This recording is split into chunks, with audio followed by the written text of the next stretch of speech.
And Kamala Harris, in her own way, is a formidable person who's achieved quite a lot. It's really quite it's one of those, you want to talk Yeah. about action and reaction. This is like such a seismic reaction to, Right. And that most white women voted for him too. So go figure.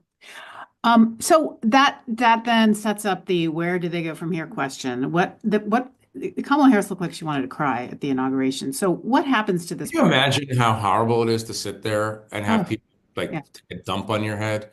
I'm sorry. I'm just like, I watch those things. I don't have particular sympathy for anybody who goes into national politics. Like you chose that. Go ahead, enjoy yourselves. But that's just, I think particularly the cruel part were the invocations and benedictions, Franklin Graham in particular, that are just, I mean, don't tell us that God is on this side or that side.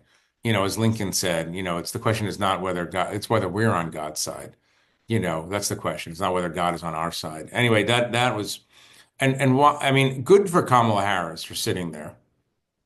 I mean, she was behaving according to the norms and the restraints that American politicians impose on themselves. But it was so. Yeah. So Just as a human, it's just unpleasant to watch. it was a humiliation and it was intended to be so, I think. Yeah, And and it tended to be so. But you know what? Showing up was still the right thing because we have the peaceful transfer of power in this country. And, you know, self-restraint is required in a democracy,